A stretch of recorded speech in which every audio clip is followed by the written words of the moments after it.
দীঘায় যে জগন্নাথ মন্দির হয়েছে, সেই জগন্নাথের মন্দির উপলক্ষে প্রসাদ বিভিন্ন রেশন দোকানে বিলি করা হচ্ছে, কি বলবেন? এই যে মন্দির, মসজিদ, এসবগুলো ধর্মীয় কার্যকলাপ।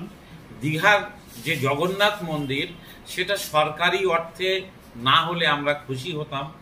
রাজ্য সরকার করেছেন, কিন্তু আমরা বলবো যে এই যে প্রসাদ বিতরণের জন্যে যে প্রক্রিয়া তারা শুরু করেছে, সরকারি পন্থায় ডিএমদের টাকা দেওয়া হচ্ছে, রেশন ডিলারকে টাকা দেওয়া হচ্ছে, সরকারি এবং বিধিবদ্ধ সংস্থাকে কাজে লাগানো হচ্ছে। এটা নিয়মতন্ত্রের বাইরে। আমাদের দেশ ধর্মীয় দেশ নয়, ধর্মনিরপেক্ষ দেশ।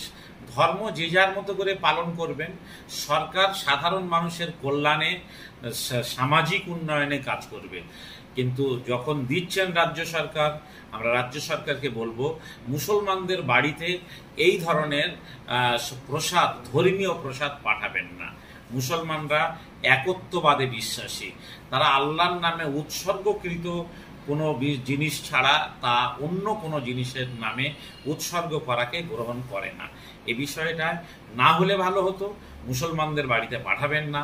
আপনারা পাঠান, আপনাদের দলীয় কর্মীদের মাধ্যমে পাঠান। আর যারা এগুলো নিতে চায়, যাদের ধর্মীয় মতাদর্শে এগুলো আছে, তাদের বাড়িতে পাঠান, মুসলমানদের বাড়িতে নয়।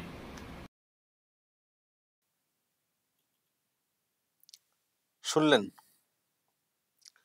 সারা বাংলা সংখ্যালঘু কাউন্সিল, সারা বাংলা সংখ্যালঘু যুব ফেডারেশন, আর যিনি বললেন তার নাম হচ্ছে এমডি কামরুজ্জামান। পরিষ্কার বললেন যে, প্রথমে যেটা বললেন যে মন্দির তৈরি করা হয়েছে সরকারি খরচে, এটা না করলেই ভালো হতো, এটা ঠিক হয়নি। তারপরে এই যে প্রসাদ বন্টন করা হচ্ছে, সেটা যেভাবে সরকারি সিস্টেমে বন্টন করা হচ্ছে, এটাও ঠিক হচ্ছে না। আর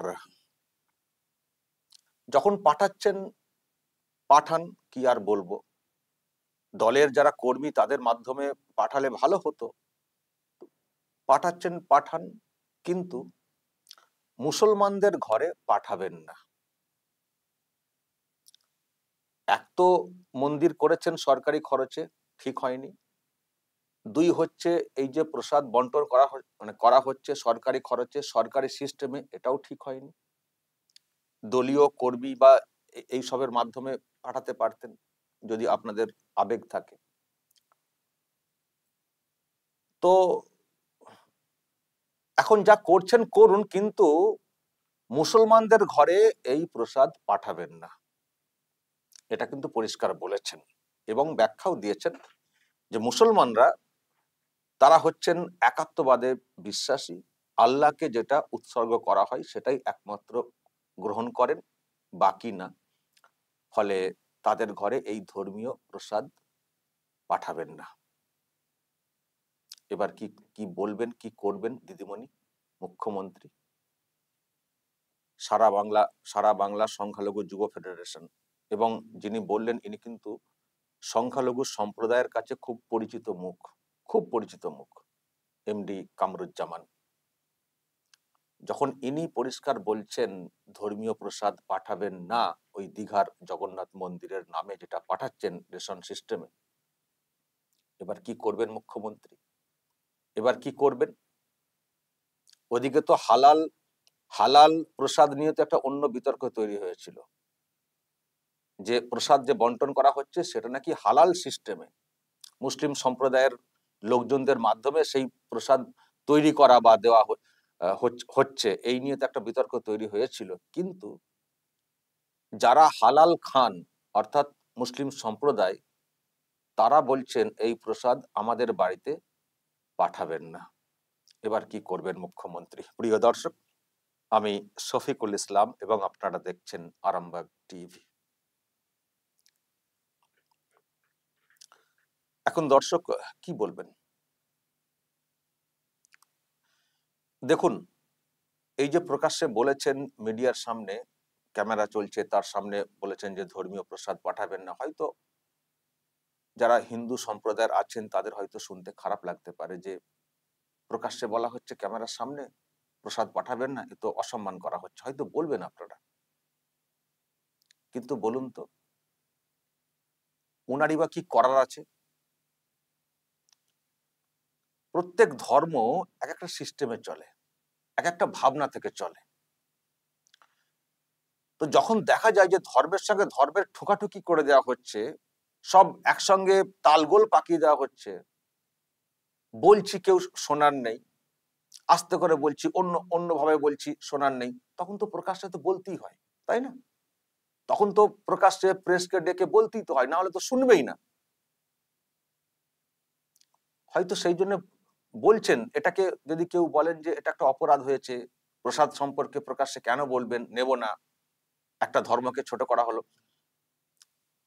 এইভাবে ভাবতে পারেন। হয়তো কারো কারো খারাপ লাগতে পারে। আমি আমি আমি আবারও বলছি, ধর্মীয় প্রসাদ খুব পবিত্র একটা বিশ্বাসের জায়গা, সেটাকে নেব না প্রকাশ্যে বলাটা, মনে মনে আছি নেব না সেটা অন্য বিষয়, কিন্তু প্রকাশ্যে মিডিয়ার সামনে বলাটা হয়তো কারো খারাপ লাগতে পারে। কিন্তু আমি আবারও বলবো, উপায় কি রয়েছে? আমি একটা ধর্মে বিশ্বাসী, আমি একভাবে চলি, আমি একভাবে আমার ধর্মীয় যেসব রীতি বা যা আছে আর কি ধর্মে, যেমন আপনারা অনেকে বলেন ওটা প্রসাদ, আমরা অন্য কিছু বলি, মুসলিম সম্প্রদায় অন্য কিছু বলে, তো এটা আমাদের মতো করে চলি। দেখুন, ধর্মীয় বিশ্বাস যদি আলাদা না হতো তাহলে কি এত ধর্মের থাকতো, এত ধর্মের অস্তিত্ব মানে টিকে থাকতো?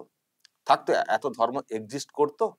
নিশ্চয়ই বিশ্বাসের একটা ব্যাপার আছে। তো আমি বিশ্বাস করি করি বলি তো এই ধর্মে আমি এখনো রয়েছি। আপনারা যারা হিন্দু ধর্মে বিশ্বাসী আছেন, বিশ্বাস করেন এবং সেটাকে শ্রেষ্ঠ মনে করেন বলি তো ওখানে আছেন, নাহলে তো ধর্ম চেঞ্জ করে ফেলতেন, করতেন না? তো যে যার ধর্ম তার কাছে নিশ্চয়ই খুব বিশ্বাসযোগ্য, তার কাছে বড়, তার কাছে সেটাই প্রিয়, শ্রেষ্ঠ, তাই তো তিনি সেখানে থেমে থাকেন। যারা মনে করেন না তারা দেখবেন চেঞ্জ করে ফেলেন। ফলে আমি যখন একটা ধর্মে বিশ্বাসী, তো আমাকে সেই ধর্মটা আমার মতো করে পালন করতে দেওয়া হোক না। আপনি যে ধর্মে বিশ্বাসী, আপনাকে আপনার মতো করে পালন করতে দেওয়া হোক না। কেন ঠোকাঠুকি করছেন? আপনি যেটা করেন সেটাকে আমাকে পালন করতে হবে, আমি যেটা করি সেটাকে আপনাকে তাতে অংশ নিতে হবে, এটা কেন? এটা কেন? এই রাজ্যের সরকার এমন করছে, ধর্মীয় বিশ্বাস যার যা আছে সেগুলোর সঙ্গে না একটা তালগোল পাকিয়ে দিয়ে শুধু আঘাত করে যাচ্ছে, শুধু আঘাত করে যাচ্ছে। ওনারা ভেবেছেন যে আমাদের ঘরে প্রসাদ পাঠানো হচ্ছে, ঠাকুরের প্রসাদ কেন পাঠানো হবে? আমরা তো মূর্তি পূজাতে বিশ্বাস করি না, তো কেন পাঠানো হবে? সুতরাং এ তো আমার বিশ্বাসে আঘাত, পাঠাবেন না, পাঠাবেন না, আমাদের কাছে ভুল বাড়তে যাচ্ছে, আমাদের নেক্সট যে জেনারেশন তাদের কাছে একটা অন্য ভাবনা তৈরি করবে, কোন একটা ভাবনা থেকে ওনারা বলছেন আমাদের ঈমান নষ্ট হতে পারে, কোন একটা ভাবনা থেকে ওনারা বলছেন। কিন্তু যেটা বলছেন সেটা ধর্মীয় বিশ্বাসে, আপনি তো সেখানে জোর করে কিছু করতে পারেন না, পারেন কি? তো আপনি কেন মুসলমানদের ঘরে মানে প্রসাদ পাঠাবেন? আপনি কেন মুসলমানদের ঘরে প্রসাদ পাঠাবেন? আর ওই যে বিতর্ক তৈরি হয়েছিল হালাল প্রসাদ বন্টন, সেটাই বা কেন করাবেন? সেটাই বা কেন করাবেন? সেটাও তো আঘাতের জায়গা, এবং সেটা নিয়ে অনেকে প্রশ্ন তুলেছেন। মুসলিম সম্প্রদায়ের মাধ্যমে দীঘার জগন্নাথ মন্দিরের প্রসাদ পাঠানো হচ্ছে হিন্দুদেরকে, তো আঘাত লাগতেই পারে। এক একটা মানুষ, এক একটা সম্প্রদায়ে বিশ্বাসী, এক একটা ধর্মে বিশ্বাসী, এক একটা আধ্যাত্মিকতায় বিশ্বাসী, তো সেখানে কেন জগা খিচুড়ি পাকিয়ে দিয়ে কেন আমরা এইসব করতে যাব? তো ফলে যখন এইসব কিছু চলে, তখন তো ধর্মীয় অ্যাঙ্গেলে যারা ধর্ম নিয়ে চর্চা করেন, বিভিন্ন বিষয়ে কথা বলেন, তারা তো কথা বলবেনই। ফলে আবারও বলছি, প্রসাদ সম্পর্কে বলেছেন বলে যদি আপনারা কেউ আঘাতপ্রাপ্ত হয়ে থাকেন, আপনাদেরকে কিন্তু ওটাও বুঝতে হবে যে কেন প্রকাশ্যে ওনারা বলছেন, এটাও কিন্তু আপনাদেরকে বুঝতে হবে যে কেন বলছেন এই কথাটা, কেন বলতে বাধ্য হয়েছেন, এটা বুঝতে হবে। এখন যদি আপনাদের ঘরে, আমি বলছি আপনাদের ঘরে এই যে কুরবানি হলো তো, আমাদের রিসেন্ট তো হলো, এখন যদি কুরবানির মাংস আপনাদের ঘরে পাঠানো হয়, নেবেন? নিতে ইচ্ছে করবে? নাকি পাঠালে সেটাকে আপনারা ভাববেন যে এটা আমাদের বিশ্বাসে আঘাত করা হচ্ছে? কি ভাববেন বলুন দর্শক, কি ভাববেন? নিশ্চয়ই খারাপ লাগবে, অনেকের কাছে খারাপ লাগবে। তো যখন এটা খারাপ লাগবে আপনারা নিশ্চয়ই ভাবছেন, তো তখন এটাও মুসলিম সম্প্রদায়ের কাছে খারাপ লাগতে পারে। খারাপ যেমন তেমন, মানে বিশ্বাসে আঘাত বা আপত্তি, আমি খারাপ লাগাটা এই শব্দটা নয় ছেড়েই দিলাম, একটা আপত্তি তো মিনিমাম হতে পারে। তো সেই আপত্তির কথাটাই বলেছেন, সেই আপত্তির কথাটাই বলেছেন এবং এটা আপত্তি হওয়ারই কথা। কিন্তু এইসব কোনো কিছু হতো না, এইসব প্রেসমিটও করতে হতো না, এইসব করে বলতেও হতো না, যদি না এই যে মন্দির এর সঙ্গে সরকার ডিরেক্টলি যুক্ত থাকতো। এই জায়গাটা হচ্ছে সব থেকে বড় সমস্যা।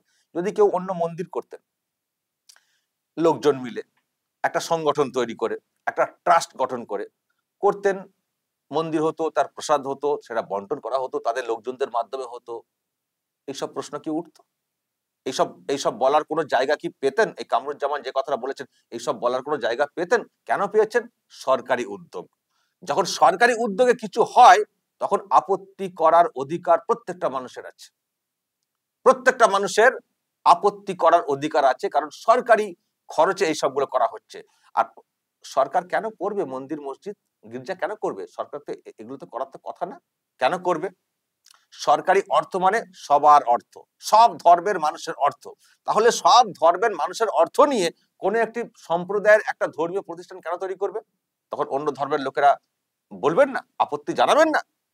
তো উনি বললেন যে সরকারি খরচে এসব করা হয়েছে, এগুলো না করলেই ভালো হতো, এগুলো করার কথা না, বলেছেন বলেছেন। আবার হলো আবার প্রসাদ বন্টন করা হচ্ছে, সেটাও সরকারি খরচে। তাহলে মুসলমানদের টাকা অন্য ধর্মের টাকাতে হিন্দু ধর্মের প্রসাদ বন্টন করা হচ্ছে, এটা কেন হবে? এই জন্যই তো সরকারি খরচে মন্দির মসজিদ গির্জা এইসব করার কথা না, এই জন্যই তো। কিন্তু কে শোনে কার কথা? মানে মুখ্যমন্ত্রী কার কথা শুনবেন? উনি শোনেননি, শুনছেন না। ওনার এখন বড় হিন্দু সাজতে হবে। দেখছেন তো 3 দিন ধরে, মানে রথযাত্রা হবে, 3 দিন ধরে দিঘাতে পড়ে রয়েছেন। একজন মুখ্যমন্ত্রী একটা ধর্মীয় প্রোগ্রামের জন্য 3 দিন একটা জায়গাতে পড়ে রয়েছেন? ইনি মুখ্যমন্ত্রী, ইনি রাজ্যের সার্বিক মুখ্যমন্ত্রী। এখন এত হিন্দু হিন্দু হিন্দু হিন্দু করছেন, মানে বিজেপি এত হিন্দু হিন্দু করে না, যাদের হিন্দু ভোটটা মেন ভোট। আসলে ওনার ভোট দরকার, হিন্দু ভোট। যদিও আমি তো কোনো উন্নতি দেখতে পাচ্ছি না। এই কালীগঞ্জে ভোট হয়েছে, সেই অর্থে হিন্দুরা ভোট দেননি, মানে তৃণমূল কংগ্রেসকে ভোট দেননি। ওই যেটুকু ভোট অন্যভাবে আসতো সেইভাবেই আসছে, কিছু হচ্ছে না, পুরো টাকাটাই জলে যাচ্ছে। যদি এই মানে এই ভোটের জন্য যদি এইগুলো করে থাকেন, পুরো টাকাটাই জলে যাচ্ছে। তো প্রশ্ন হচ্ছে যে আপনি ভোটের জন্য আপনি যা খুশি করবেন, সরকারি খরচে আপনি যা খুশি করবেন, মন্দির করবেন। তাহলে একটা মসজিদ করলেন না? ওখানে একটা মসজিদ কেন করলেন না? কেন মন্দির করে ফেললেন? শুধু মন্দির করলেন কেন? আপনার কাছে বড় হিন্দু সাজাটা বেশি মানে তাগিদ, কিন্তু আপনি হয়তো মানে বুঝতে পারছেন না, আপনি যেভাবে চলছেন অন্য ধর্মের লোকজনেরা আঘাতপ্রাপ্ত হচ্ছেন। হয়তো ভোট দিচ্ছেন এখনো অনেকে অন্য কোনো ভাবনা থেকে, কিন্তু মনে মনে তারাও কিন্তু ক্ষুব্ধ হচ্ছেন এবং তারাও মানছেন যে এই সরকারটা যে কাজ করছে এটা নিয়ম অনুযায়ী কাজটা হচ্ছে না, এবং সেই জন্যই তারা আপত্তি তুলছেন যে এটা ঠিক হয়নি। আবার সরকারি সিস্টেমে বন্টনটা ঠিক হচ্ছে না। আপনার ইচ্ছে হচ্ছে আপনি দলীয় কর্মীদেরকে দিয়ে পাঠান না, আর যারা নেবেন তাদেরকে দিন। কেন সবাইকে পাঠানোর ব্যবস্থা করছেন? কেন কেন করছেন? আমি এই এই এই এই এখানে আরো একটা বলি, আমি আগেও বলেছি, একটা বড় মন্দির হয়েছে, যে মন্দির নিয়ে অনেক প্রশ্ন তৈরি হয়েছিল, রাম মন্দির, যেখানে নরেন্দ্র মোদী গেছিলেন, যোগী আদিত্যনাথ গিয়েছিলেন, অনেক তো হয়েছিল। আচ্ছা, ওই যে মন্দির ওইভাবে তৈরি হয়েছে, ওটা কি সরকারি খরচে হয়েছে? ওটা কি সরকারি খরচে হয়েছে? ওটা সরকারি খরচা হয়নি। অত বড় মন্দির, অনেক খরচা হয়েছে, কিন্তু সবাই চাঁদা দিয়ে, চাঁদা দিয়ে, গোটা দেশ থেকে চাঁদা তুলে ওই মন্দির করা হয়েছে। কেন মোদী করতে পারতেন না সরকারি খরচে ওই মন্দিরটা? বা যোগী আদিত্যনাথ উনি খরচা করতে পারতেন না ওনার সরকারি খরচে? করেছেন কি? করেননি, কারণ করা যায় না। আর দিদিমণি কি করলেন? রাম মন্দিরের সঙ্গে কার্যত একটা কম্পিটিশন করতে গিয়ে সরকারি খরচে, তাও কি ওখানেও 2 নম্বরই করা হয়েছে। কালচারাল সেন্টার করার নামে টাকা তুলে মন্দির বানিয়ে ফেলা হয়েছে, ওখানেও দুর্নীতি। এইসব করে মন্দির করেছেন মানে বেনামে। এখন আবার প্রসাদ পাঠানো হচ্ছে ঘরে ঘরে, প্রত্যেক ঘরে ঘরে প্রসাদ যাবে, সঙ্গে একটা ছবি, ওনার একটা শুভেচ্ছা বার্তা, ওনার একটা বড় করে ছবি, আর একটা গজা, একটা পেড়া খাও, প্রত্যেক ঘরে। মুসলিম ঘরেও নাকি পাঠানো হচ্ছে। তো সেটাতেই আপত্তি তুলেছেন যে আপনি আগে কি ধর্ম পালন করবেন ঠিক করুন, আর সরকার কিভাবে চালাবেন ঠিক করুন, কিন্তু আমাদের ধর্মকে নিয়ে ছেলেখেলা করবেন না, আমাদের ধর্মীয় বিশ্বাসকে নিয়ে ছেলেখেলা করবেন না। যা করছেন করুন, উচ্ছন্নে তো যাচ্ছে পুরো বিষয়টা, অনিয়ম বেনিয়ম তো যা আবার হচ্ছে, যা পারেন করুন। দয়া করে মুসলিম সম্প্রদায়ে মুসলমানদের ঘরে এই প্রসাদ পাঠাবেন না, পরিষ্কার বলে দিয়েছে এই সংখ্যালঘু যুব ফেডারেশন। দর্শক বলবেন, যদি আপনাদের এই নিয়ে কিছু বলার থাকে অবশ্যই বলবেন কমেন্ট বক্সে। নজর রাখবেন আরামবাগ টিভিতে।